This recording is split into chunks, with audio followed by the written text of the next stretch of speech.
Hai, Assalamualaikum dan salam sejahtera buat anda semua. Terima kasih dan selamat datang diucapkan kepada anda semua yang singgah di channel UF Vlogs yang masih kecil ini. Berharap agar korang semua dilimpahkan rezeki yang bertambah serta melimpah ruah. Tapi sebelum itu, pastikan anda jangan lupa untuk tekan butang subscribe dan tekan butang loceng supaya anda tidak terlepas video yang menarik dari UF Vlogs ini.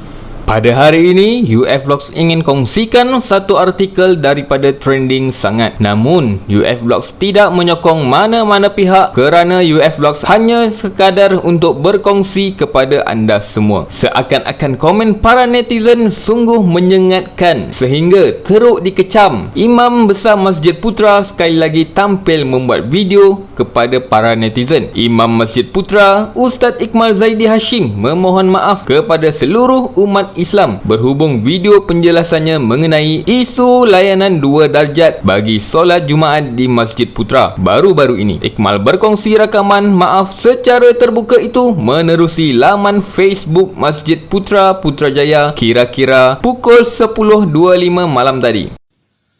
Assalamualaikum warahmatullahi wabarakatuh. Alhamdulillah wassalatu wassalamu ala sayyidina Rasulillah wa ala alihi wa sahbihi wa man tabi'ahu wa walah, amma ba'd.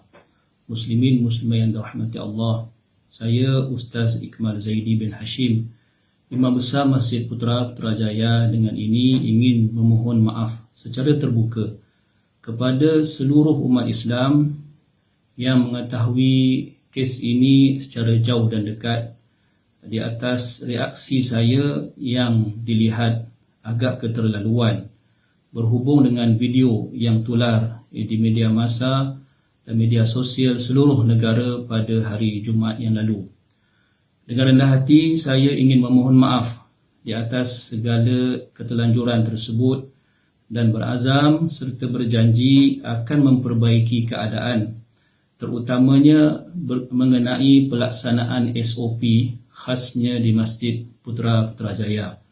Untuk itu saya mengajak semua, khasnya jemaah Masjid Putra, untuk kita teruskan aktiviti pengimarahan sama ada solat Jumaat maupun solat fardu serta program-program yang kami anjurkan. Saya petik ayat yang ke-88 surah Hud yang berbunyi, In uridu illa al-islah mastata'at wa ma taufiqi illa billah alaihi tawakkaltu wa ilaihi unib, yang bermaksud aku hanya bertujuan hendak memperbaiki sedaya upayaku dan tiadalah aku akan beroleh taufik untuk menjayakannya melainkan dengan pertolongan Allah. Kepada Allah jualah aku berserah diri dan kepadanya lah aku kembali. Sekian saja.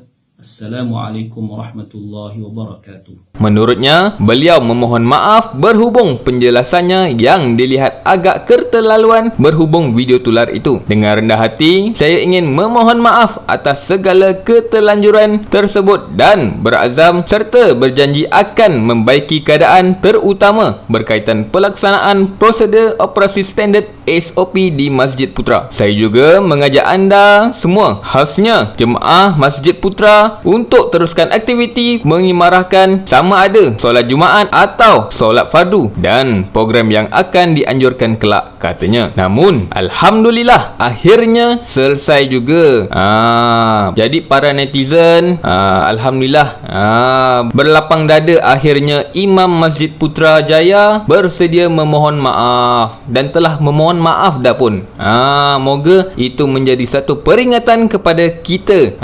Tak kisahlah imam ataupun siapa, kita sama sahaja, tiada beza kita di antaranya kecuali yang paling atas iaitu Allah Subhanahu Wa Taala. Sebelum ini, Iqmal membuat naik video bagi memberi penjelasan sebenar berhubung isu tular itu. Malah beliau tidak reda dengan penyebaran video berkenaan. Menerusi rakaman itu, Iqmal turut menjelaskan situasi sebenar yang berlaku pada hari berkenaan. Malah beliau turut menggesa individu yang menularkan pentampilan video itu tampil memohon maaf kepada pihak pengurusan masjid. Sebelum itu, pihak pengurusan Masjid Putra menerusi kenyataan akhbar memohon maaf kepada semua pihak sekiranya wujud kekeliruan susulan penyebaran video tular itu. Rata-rata netizen menyambut baik permohonan maaf tersebut. Anggap jelah kejadian ini Tuhan nak sedarkan kita. Masjid bukan milik siapa-siapa. Tak kiralah miskin ke, kaya ke, sesiapa yang paling datang awal, bagi je lah masuk. Tak payah booking-booking dah. Hapuskan je sistem booking-booking tu. Baguslah kalau imam pun dah berlapang dada untuk meminta maaf dan memaafkan. Berhubung isu kota masjid, jangan salahkan imam, tapi persoalkan menteri. Penasihat Umum Parti Amanah Negara Amanah Ahmad Awang berkata pihak Masjid Putra di Putrajaya tidak wajar dipersalahkan berhubung isu peruntukan kota untuk kalangan VIP bagi solat Jumaat. Sebaliknya, Ahmad Awang berkata pihak yang sepatutnya dipersoalkan dalam isu terbabit adalah mereka yang bertanggungjawab dalam menyediakan dasar mengenai kapasiti jemaah di masjid. Kita tidak boleh salahkan imam kerana dia menjalankan kerja dengan betul berdasarkan peruntukan yang ditetapkan, dan kalau kita nak salahkan pihak pentadbiran masjid itu juga tidak kena. Tetapi kalau nak soal kenapa masjid ini ada kasta-kasta pula, ini kena persoalkan pihak majlis agama atau menterinya, katanya ketika dihubungi Malaysia Kini. Dalam soal kota tersebut, Ahmad Awang mempersoalkan kenapa perlu ada had kapasiti bagi jemaah sedangkan hari ini permis peti pusat membeli belah dibenarkan dibuka tanpa had kapasiti tertentu. Soalnya sekarang ni kenapa hanya 300 orang dibenarkan masuk masjid sedangkan keadaan di tempat-tempat awam seperti panggung wayang, pusat beli belah dan sebagainya tidak dihadkan kemasukan kepada sekian-sekian orang sahaja dalam sehari? Soalnya, Ahmad berkata, demikian mengulas rasa tidak puas hati orang ramai terhadap isu yang tular baru-baru ini membabitkan VIP dan orang awam yang mahu menunaikan solat Jumaat di Masjid Putra di Putrajaya minggu lalu. Berdasarkan kepada penjelasan Imam Besar Masjid Putra, Iqmal Zaidi Hashim, pihaknya memperuntukkan kota khusus untuk VIP termasuk pegawai kerajaan berpangkat pengarah dan ke atas sebanyak 10%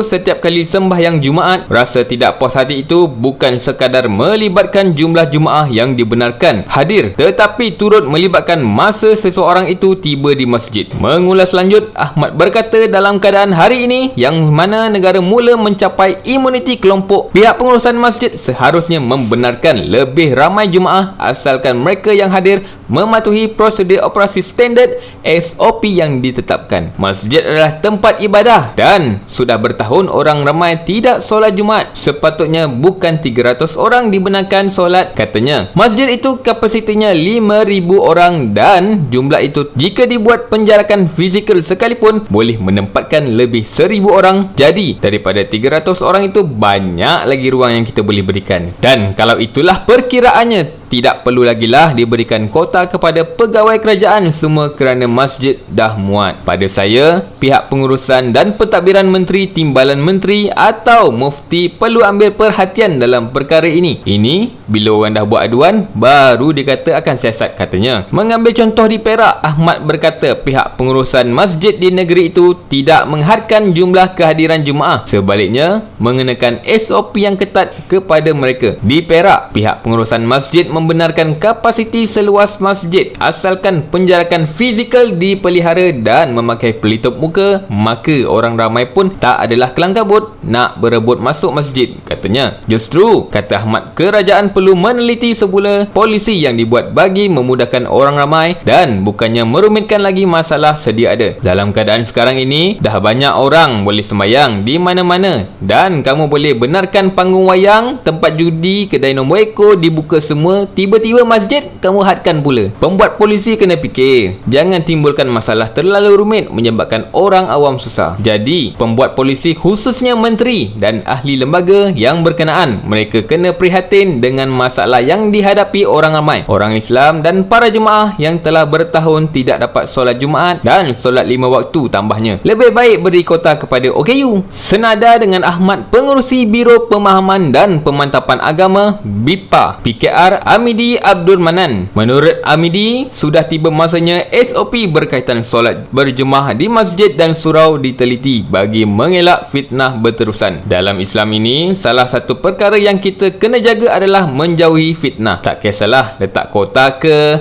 kena tempah ke, asalkan tidak menimbulkan fitnah. Bila timbulnya fitnah ini, maka hilanglah keberkatan dalam ibadah. Jadi, saya ingat perkara ini perlu diperhalusi. Jangan semata-mata kita nak letak keistimewaan ataupun kemudahan kepada golongan tertentu sampai timbulkan fitnah ini dan akan menimbulkan gambaran buruk kepada pentadbiran masjid dan khusus yang berkaitan solat, katanya kepada Malaysia Kini. Kata Amidi, dalam soal kota yang disediakan kepada jemaah yang hadir ke masjid adalah lebih baik ia dikhususkan kepada golongan kurang upaya OKU. Dari segi kota VVIP ini, saya memang tak bersetuju. Yang seharusnya ada kota ini diberikan kepada mereka yang ada keperluan khas atau yang melibatkan OKU, maka ada wajarnya, dan melainkan VVIP itu OKU jugalah. Jadi untuk kota ini kita kena tengok balik dan adalah lebih baik kota ini dihaskan kepada golongan yang lebih memerlukan, katanya. Jadi begitulah perkongsian yang UF Vlogs ingin kongsikan kepada anda semua. Namun alhamdulillah, netizen berlapang dada dan berasa lega. Imam besar Masjid Putrajaya sudah memohon maaf dan rata-rata netizen sangat berpuas hati. Alhamdulillah, kita dapat bergabung semula sebagai umat Islam dan janganlah ada bertelagah di kemudian hari. InsyaAllah, dengan ini kita bakal memajukan negara kita seperti negara yang lebih maju di atas kita. Cukuplah sekadar di sini perkongsian daripada UF Vlogs. Jika terdapat sebarang komen ataupun penambahan, anda bolehlah komen di ruangan di bawah. Dan komen tersebut UF Vlogs tidak akan bertanggungjawab kerana ia adalah tanggungjawab individu yang tersendiri yang menaipnya. Jadi kepada anda, jangan lupa untuk klik butang subscribe dan tekan butang loceng bagi membantu UF Vlogs untuk menaikkan channel ini. Terima kasih juga diucapkan kepada anda semua kerana sentiasa memberikan sokongan kepada channel yang masih kecil ini. Jika terdapat sebarang kesilapan, UF Vlogs ingin memohon ampun dan maaf kerana UF Vlogs juga merupakan manusia biasa yang melakukan kesilapan. Yang baik datang daripada Allah SWT dan yang tidak baik datangnya daripada saya sendiri. Sampai kita berjumpa lagi di info-info yang akan datang. Assalamualaikum warahmatullahi wabarakatuh. Zas.